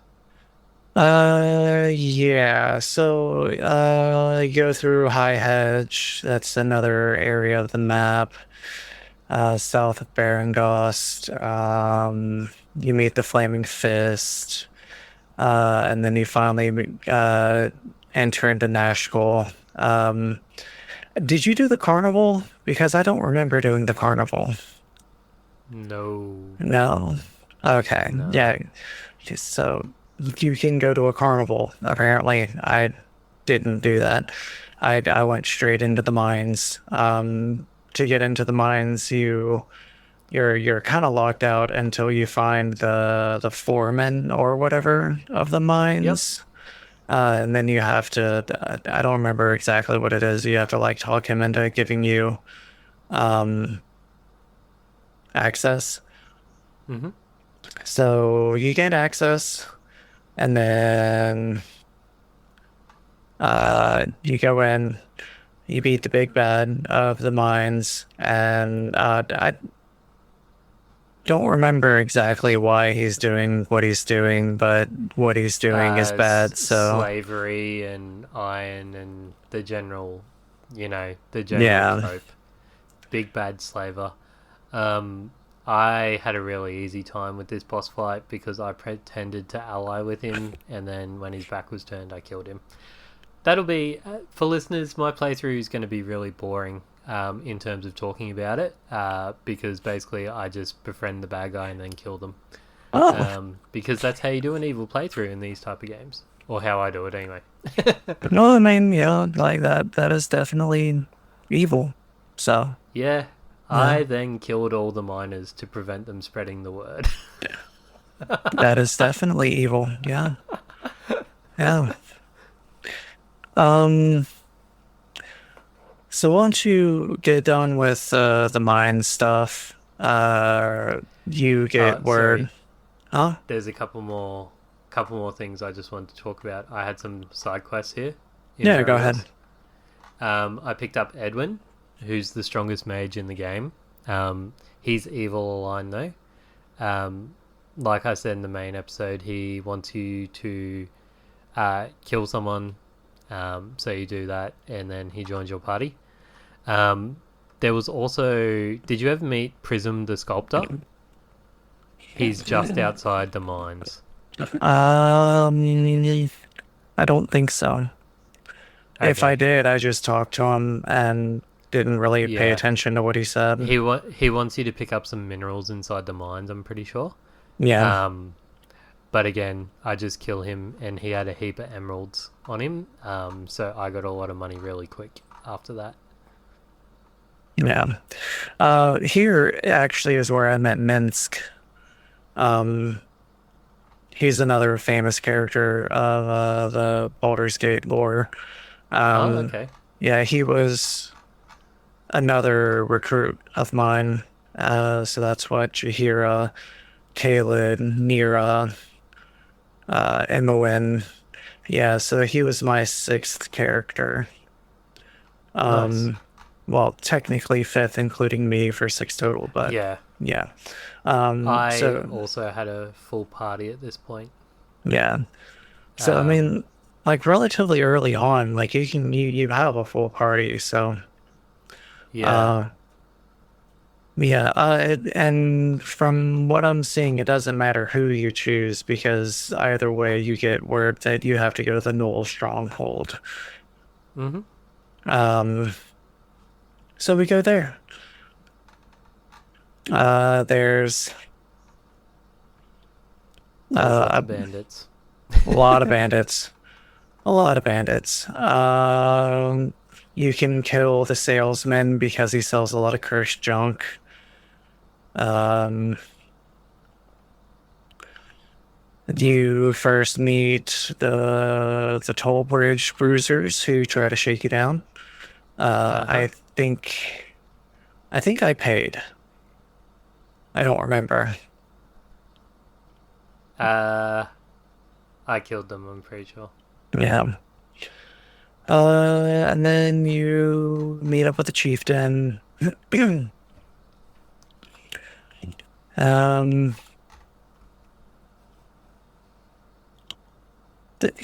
I'm looking for stuff to talk about, but there really isn't much. We go to No. places, we kill people, we advance the plot, we go to the next place. Yep. Uh, Here is where I have my emotional moment. yeah. Um, did you meet Dritz? No, I did Yep. not. I didn't even On know he the was in the Coastway. game. Yeah. So I killed him. You can't Oh, recruit him. He has +3 scimitars, and me being a dual wield, um, they look good. Um, like I said, I had to pause the game after, and I'm like, do I reload a save? Because I saved just before him, and I'm like, oh, I really contemplated it quite hard. And I'm like, no, I'm going to be true to the RP. I'm going to do it for the podcast. I'll roll evil and continue on. And I had those for most of the game. yeah. That was, yeah, they're basically an endgame weapon. Anything above story, he's ridiculously hard to kill. Um, and this is where I lost Viconia. Oh, okay. Oh, Because because you can you you revive party members? yes, you have to do it at a temple. Okay, I never did. If they were Yeah. gone, they were gone. So Uh, Viconia died in this fight, so she was, yeah, bye bye. okay. So, after the mines, let's see. You do more traveling, going to your next area, doing a lot of fights, and then you get ambushed by the Iron Throne. Mm-hmm. Uh, And you find that they have another mine in Cloakwood. yeah. Oh, that's it. Yeah. Yep. So, you wrap things up in Nashville at the mines, and then you go to the Western Shores, and you can do some side quests there. I didn't. Mm-hmm. Uh, you the next mine is at yeah, Cloakwood. Yeah. yeah, Lots Cloakwood. of lots of wyverns. Yeah, Lots of bloody wyverns. And this is yeah. where I had my first death. With the boss here, Daeron. Yeah, Um, the I Fire One forget. dungeon. Yeah. Yeah. Uh, yeah, he was the what, ogre mage or something. Mm-hmm. Yeah. I remember it being an interesting fight. I think I got a little in trouble on that one. Because I think this was the first like major boss fight of the game. Because the other ones you could kind of, oh, this is the one. This is the one. This is the one where the boss is like level 16 or something like that. Yeah. Yep. Yeah. So, and it was a little tough, but it wasn't, you know, story mode. So Yeah. I was focusing too much on the mobs, and he hit me with an AOE, and I just wasn't paying attention. I also picked up a new party member here to yeah. make my party complete again. Shartil. She's in the wilderness. She's a fighter duelist.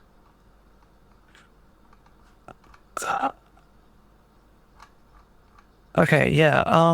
I also picked up another character here. I think it was Jin Cole. He was begging me to go fight the wyverns, so I helped him with that, and I dropped Minsk. Um, so I went and I helped him fight the wyverns, and you know, did that little Mm-hmm. side quest, and then I went to drop him and pick Minsk back up, but I couldn't find Minsk, so Jenko was just in my party for the rest of the game. Okay. Um, What did you think of Cloakwood? Because that's where we're at now. We're entering Cloakwood. And there's a lot of Yeah. spiders. I hated the spiders. The spiders were annoying.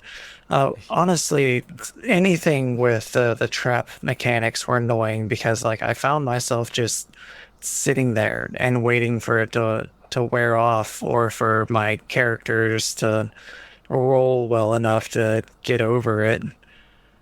It's Um, just I didn't have too much trouble here. yeah. Um, my highest stat was in my thief side. And the highest skill within the thief that I had was the trap related one. Um, so I didn't have too much drama.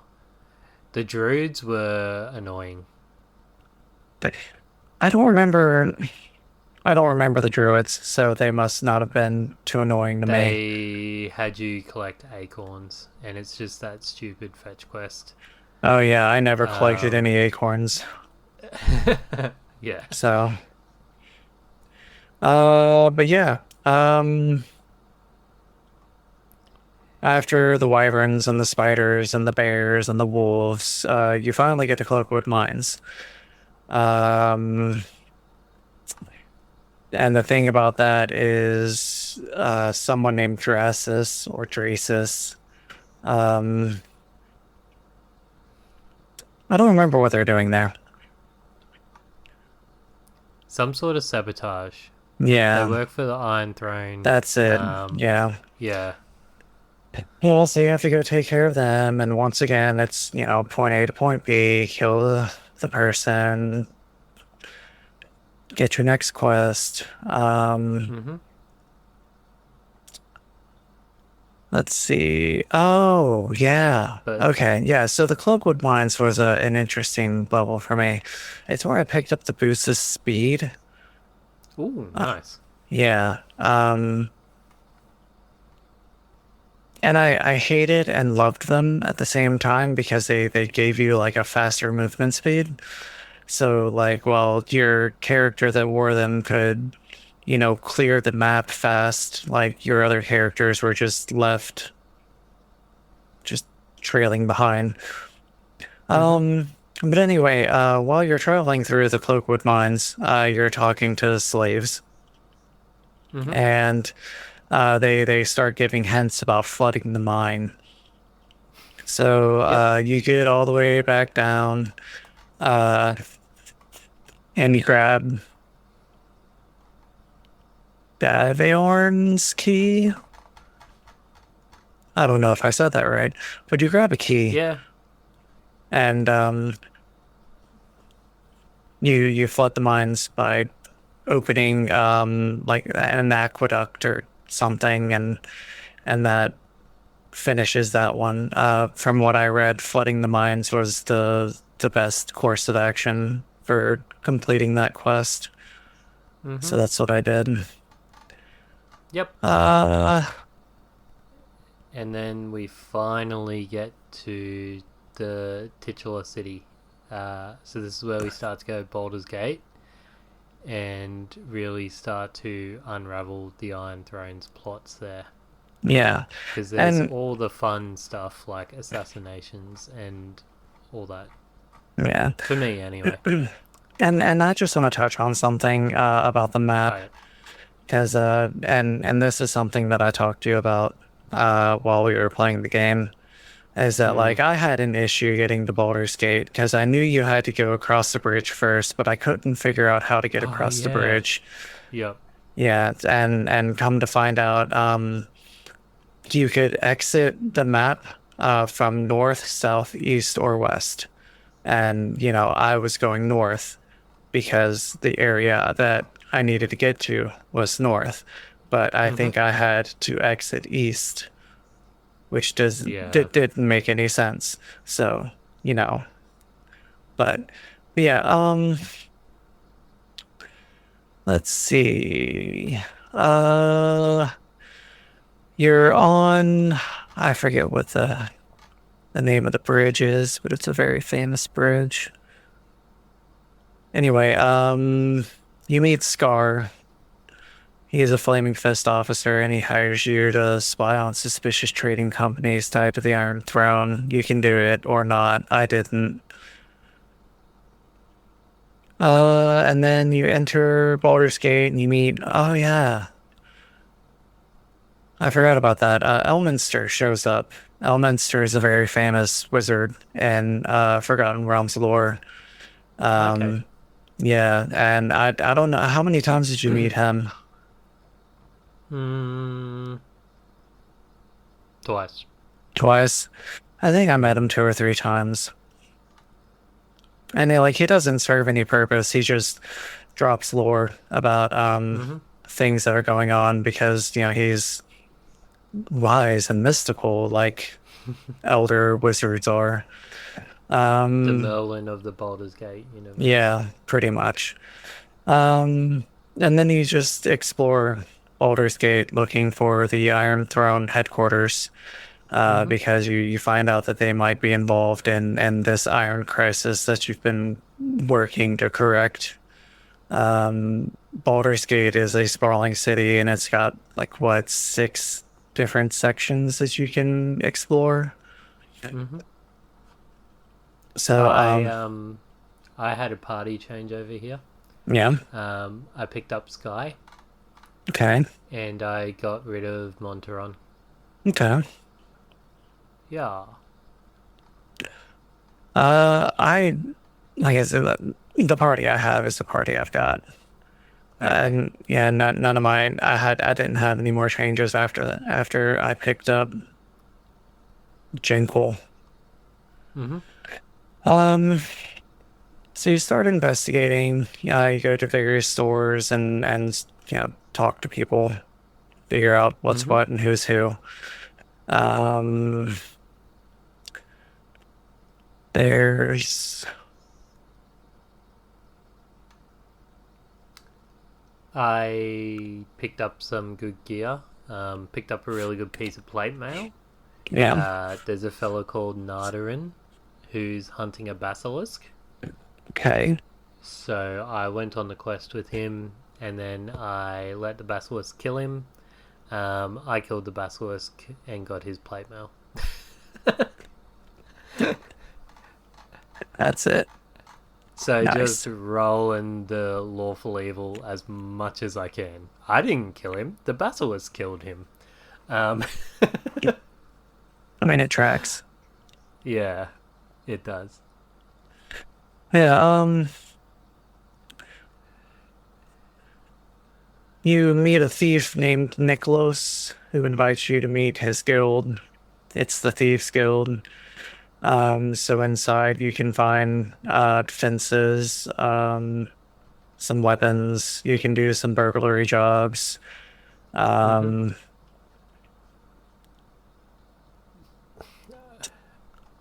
and I pretty then, much just started mainlining from here. Um, yeah, my party was pretty much where they needed to be. Everyone was pretty kitted up. Um, so I didn't do too many side quests after that. yeah, I didn't either. I know you had to go through the Thieves Guild to advance the story. Yep. Yeah, so I mean, you do that. You meet up with, you find out more stuff about the Iron Throne, and then it becomes readily apparent that the Iron Throne is behind everything, and the Iron Throne is being not led but coerced, I think is the word that I want to use Yeah. here. Yeah.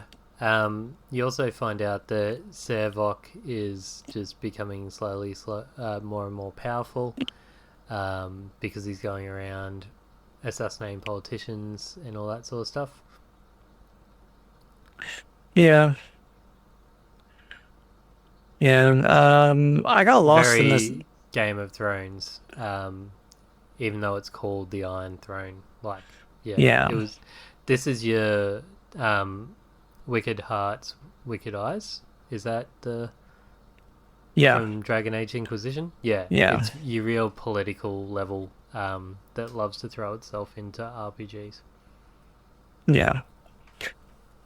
Uh, yeah, after the Thieves Guild, you meet up with Duke Eltaran, I think Eltan, and you talk to him about the Iron Throne's involvement in the Iron Crisis, and he tasks you with finding proof. So Mm-hmm. you go back to the Iron Throne headquarters and retrieve the letters implicating the Iron Throne, and you return to the Duke for a debrief.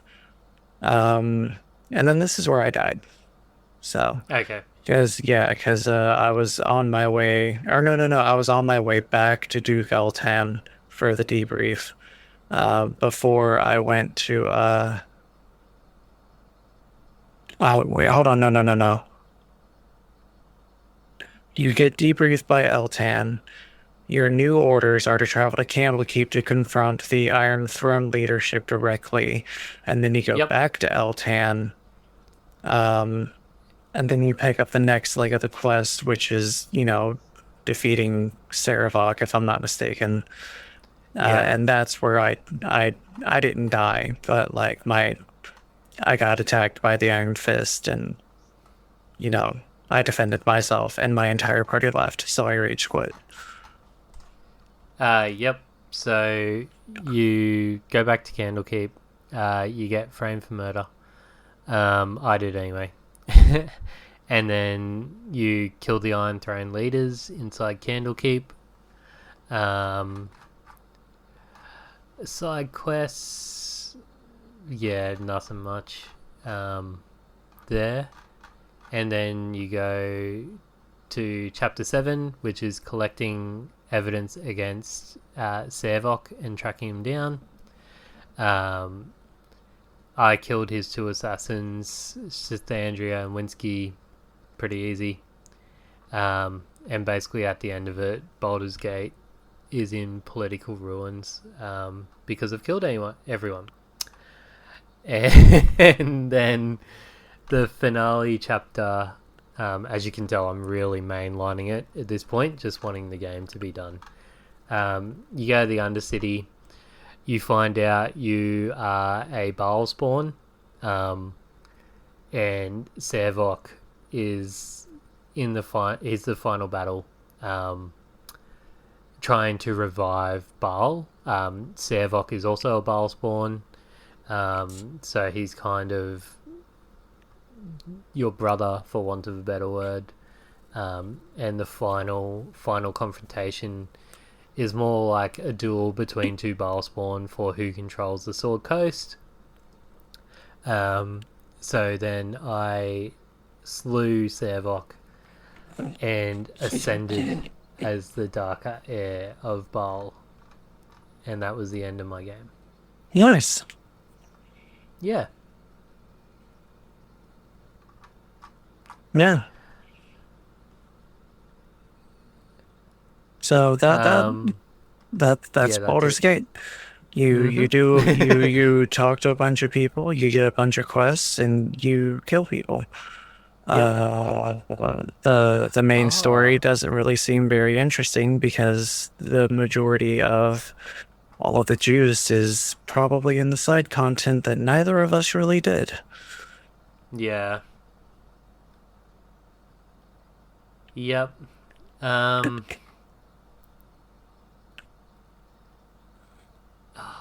should have talked about the mooring companions. That's alright. Did you have any standout gear, I guess? Um, there was one piece that I took note of outside of the speedy boots. Mm-hmm. I got it relatively early on, and I read somewhere that um it was better used on like a druid, so I put it on Jahira, Okay. and I'm looking for it.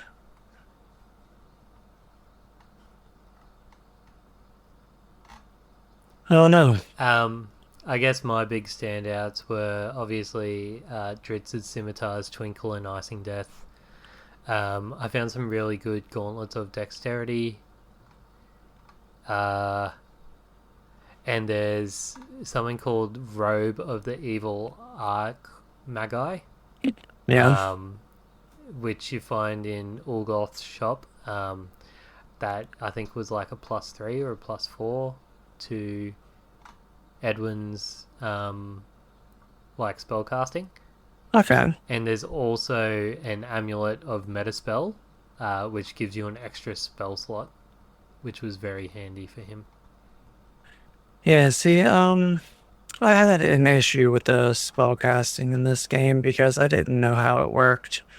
I was not aware that you could only cast one spell per day. Per day. Yeah, Yeah. Well, that was a and big. then and then it wasn't really that it was one spell per day. It was one spell per spell slot, one spell Yep. per spell slot a day, and you had a finite amount of spell slots. And it's not like in 5e where by level 5 you've got 6, 7, 8, 9 spells that you can use. It's just it was the piece of armor I'm thinking of is the Onkeg plate mail. Mm. So Yeah. Um, so, like Fenris and I were both really upfront at the end before the spoiler wall. We both gave this game a fail in terms of our fun or foulness. So, yeah, that's basically it for that. yeah, I and guess. Is there anything? Because we will have to play the sequel. Not that far away. So I guess is yeah, there anything that you're looking forward to or hoping that they change in uh, between the two? I don't know.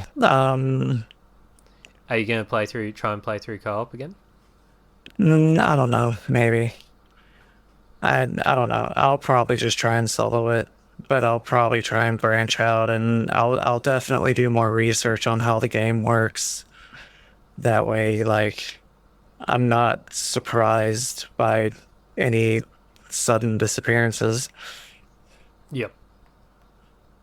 So You still can create a new character as well if you want yeah, to just re-roll and yeah. go an evil route. And I'll try going good. I won't import my character.